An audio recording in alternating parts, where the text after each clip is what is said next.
Voilà, c'est ça. Bien aimé, kolingana, kosalisana. Bien aimé, na tant aux sabloka bongo, nzambe, bien aimé, asa ko éloigner ma bekati na yo, asa ko éloigner ma bena famille na yo. Voilà. Et ça te que biso to singa ko pesa mbongo adi ma ke mamba lukuta, yo moko sunga ka bato basa tout autour na yo. Et puis na motema moko, salisaka bato. Ngana musala me maraba na otika bango na Bruxelles car na motema malamu ndengwana ba pesa ngata likuta te so ngo pesa bi ozo pesa ngapoani yanzela na ngana ozo ngandako voilà zomona fait salam bolamu na mokili fait tu na verset na mususu après tout changer na biso Romains 13:11 Romains 13:11 Je vais dire au nom du Seigneur Jésus-Christ. Amen. Cela importe d'autant plus que vous savez en quel temps nous sommes. Voilà. C'est l'heure de vous réveiller enfin du sommeil. Car maintenant, le salut est plus près de nous que lorsque nous avons cru. Ozoyoka. Bien aimé. Balbini awa. Tout la moka. Lungwa na pungi. Pungi ni pungi na bazolo ba awa. Eza masumu. Bien aimé. Olaleli pungi ya nini. Ya ikobo. Olaleli pungi ya nini. Bien aimé. Pungi ni nelalisi yo. Ini nezo distraire yo babi la muka na pongi la muka na pongi kabone loko nezo kamona mokili bien aimé ce qui lui écoute yo bongo okeli felo et on te dit confinement était yo nini ndeko na ngai donc kaka ndengo zalaki ozongi pe ka ndengo zalaki lezo le belo côté ya on te dit oyo bakufi et ososo ya ta ko soso la te et ça engeze la période ce que c'est la rayo ka sokufa ce que c'est la rayo na comportement ozalaka nango na attitude ozalaka nango bien aimé na entourage ozalaka nango nde lelo molimo no ekia bato nyonso bazokufa sans Jésus baokende na lieu de tourment bien aimé parce que po oza na placité ya repos ozela po ozela enlèvement milimo na oyo tobenganaka bozotelengana na mokili awo bokendaka mpe babare ozomona bokendaka donc mulimo nazo kote ekondaka babare ekendaka baboite milimo wana ya milimo mabe wana soso na bonzambe te ezokota yo omona milimo na ndako yona papa na bana na ndako bokoyokana te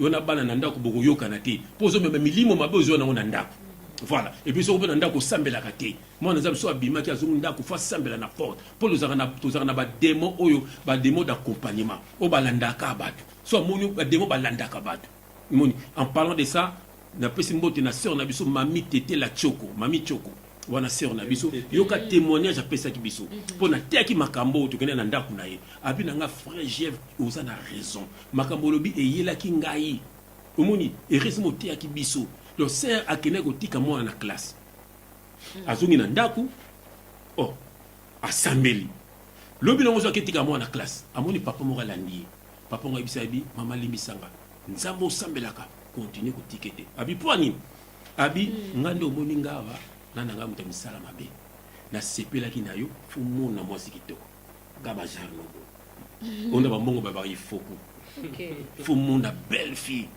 mami choko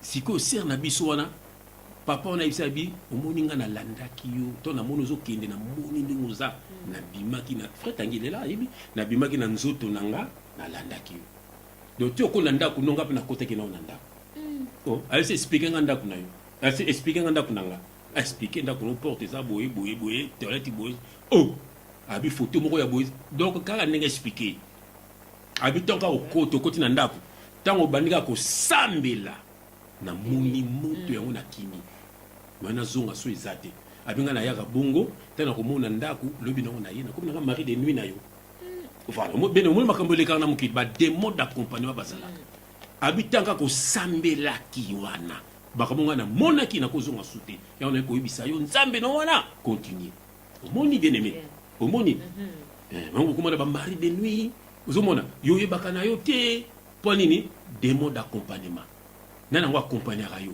otambolaka na nani yo oyebaka te oapesako bapense ya mabe oapesako baposa ya mabe ozomona basi mosusu babimaka na ndako ne ake koyiba biloko ozoyiba wana moto wana asomba biloko ne na pasi asala magasin na pasi mais oyeba retour nini yo kozwa wana bifoto sela ngo émission ya papa On les appelle moins fréquents, donc même papa, même bani, vidéo, je suis dans en tout cas, on les a vraiment faut celle là on vraiment émission, on les a moins fréquents, on a un millier de congolais. Amen, amen. C'est ça.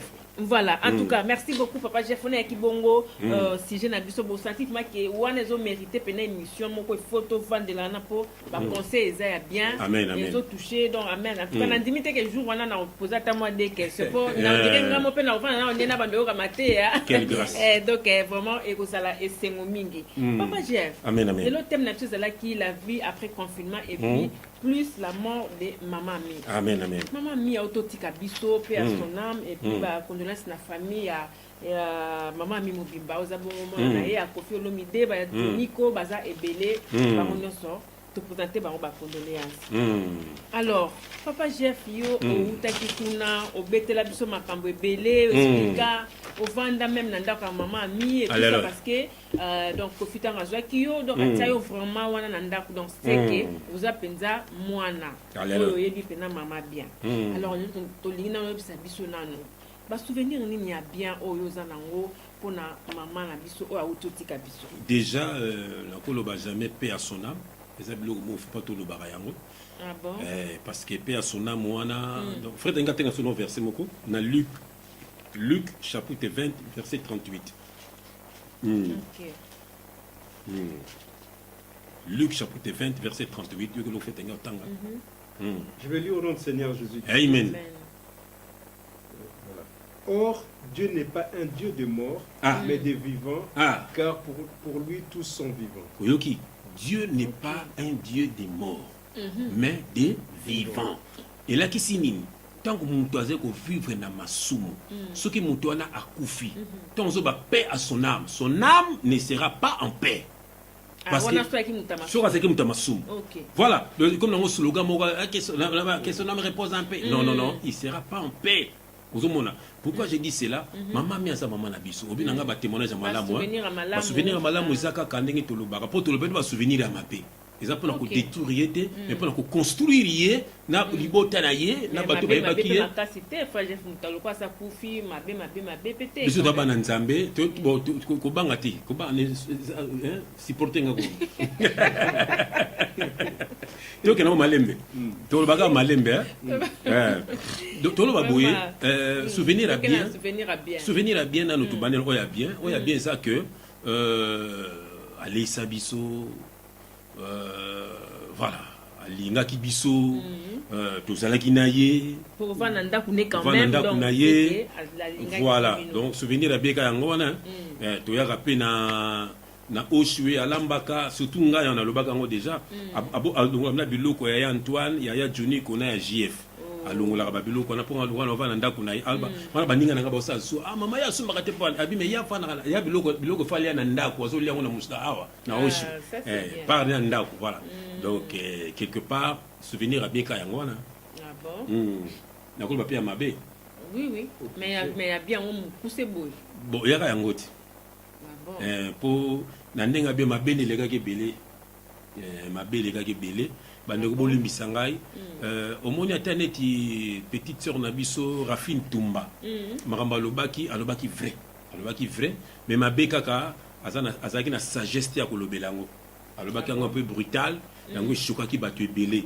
mais makambo alobaki ezalaki vrai na sens ni que note mama sa koli bakoko lelete boyna wana nde bon wana bon quelque part bon atouchaki mo ba place mo pe wana miso abakisaki miso abakisaki yango pe nazo pesa pe conseil na ba kulut na biso lokola ba kofi lokola ba mise tout wana donc ça dit botika pe ko bimaka na bana wana komoni ba fidi ba sa ba chronique wana oui ba bimaka na bango ozomona histoire vrai parce que ko mona na ko loba ndengo wana donc ça dit on nige pe ba une histoire mona kofi ça pe ma ennemi za na kati yango ba règlement de compte voilà donc yango bon mama mi nde to lobikaka mabe ça va bien aimé na ndenga mabe nous sommes des enfants de Dieu et ça pour ko détruire mais pour ko construire bien mais soko za na mabe bien aimé okufi molimo ne ko telengana déjà pour tout le bela kofi neti ngai na koloba ngai et c'est la bonne émission ça veut dire tant aux autres préparer toi à Bercy ngana sala accident na voiture to tapena concert ozo ngana sala accident grave na kitambo côté batia nzoko wana chani metal wana na sala accident heureusement basoda wana ya banosala patrouille baye bazwi ngai na ami na ngai kuta bimaki na parapluie apanzanaki mpenza wa makila tokomi ti na hôpital bamemi biso na ngalema tosala hôpital na ba 4 heures du matin bato vaccine ezalaki na ba 3 heures et quelque na ba 4 heures du matin tomona mama mi abimela biso na hôpital ba 4 heures 5 heures par là abimela biso na hôpital soki ayeba ye ndenge tosala accident mama mi aya na hôpital amonanga na vanda na ngai na salle d'attente atali nga boye ayebi nga pembe na nga mama mi alobi na nga alobi maison ozali kolongwa te elekela ngai mbamo nalandi balika kokokende na bi nalandi na bi mama sikoyo moninga na ngai abi te ngai nayeli na ngai yo ake na ye ake na ye donc ça dit ntango abaki maison nalukaki nini mama alingi aloba ozomona donc ça dit que déjà mama mi ayebisaka kofi mwana aza misien te donc ndenge amonaki makambo na osala lelo na kosalaka yango nazala kwa infiltre moko boye ya yesu donc moni eza na makambo infiltre moko ya yesu déjà nazoloba naotuna bato ese na matanga wana nakomi na bakombo ese bomoni danseuse moko tozalaka ne boye danseuse moko bijou abina mpe ne frakata ese bomoni na matanga wana est-ce que bomoni patience ibembo ser moko bazalaki danseuse akoma na états-unis patience ese bomoni na matanga wana bato lokola ba Hélène Kalema Hélène Kalema azalaka journaliste est-ce que bomoni asala témoignage na matanga wana mais osala on a rapport ni parce que bango pourquoi la tenge bakombo na bango parce que bango bayebi makambo lekana mama mi azali kosangisa te mama mi eza mpe na histoire moya papa oyo mbaleka na tv papa mbaloba nga mama na nga po akufa so mama na nga azalaka anga asangisanga na kofi po mama mi andokotelaka kofi ozomona anokotelaka kofi elle a kofi asala mabe ezala kofi asala malamu beleme na kopesa bino révélation moko ekoshoke bino mokosu mama mi aye na ndako ya kofi asengi kofi mbongo kofi apesi $100 mama mi asiliki basali mwa discussion yokeloko mama mi ayebisi abi nzela nga moko nalakisa yo mwana nga moko nalakisa nzela naokoki su te kofi atela bi nzela olakisanga basali mwa discussion ozomona nzela ngai moko nalakisa yo siko naokoki su te bien aimé c'est pour vous dire mama mi c'est pas ça mama mi moto amema vie na banzela wana ya mabe mama mi moto akata edingwe suki wana moni edingwe suki wana mama mi moto akata yango edingwe pa lobaka ngo na bemission nazokosa lokuta te ozomona mama mi tala bien edingwe na atosala émission moko batunika mama mi akati na émission mbala moko mama mi na ndoko na ye babengaka oncle Rese bango mibale wana bayebi nini batia na kati ya kofi epuis nazoyebisa bino bandeko bokanga data lelo vi na biso kofi atike na mikolo mingi te nasalaki émission mona frère Alimia natindaki moto na temple na ye place asalaka bato mabe na ndako ya kofi bien aimé yana bachambre mosusu bakotaka te asimisaka bato batouche azokende na chambre azolanga eloko kende na chambre ozolanga eloko ntango ozokota kuna ozotika nyonso kofi adétruit bato ebele na nsima ya mamami mais fa Jeff nayebi te na kata wa moke otangi bakombo awa matanga eza na poto bato bandeko otangi nayebi te soki bazalaka na bamboka nini parce que matanga eza na poto siko fale baya na kati ya matanga ukuma et puis bawana bandeko badanseuse tokoki kocomprendre mais eloko na bandeko nga na bato baolaa comprendre te yo tia photo na yo ado yu atia photo ya nganga ado yu Adoyou est perdu. Adoyou est sorcier. Adoyou sorcier. Adoyou ko benga nga sube mission na hote. Na ko sano sube mission te. Tu es un sorcier. Adoyou commissionnaire nganga. Adoyou commissionnaire nganga. Mon frère na hote. Te na boyi. C'est un sorcier. Atambola na monde ote photo, monde ate photo na ye moko. Ya ta na photo ya muto mais ça va de pétrole. Comment nani? Dominique Maboua. Te na Konde. Bolimisa. Boba bonina. Bazanga danseuse ya Empire Bakuba. Dominique Maboua kaka. To même ka Dominique Maboua. Konde wana ka Dominique Maboua kaka.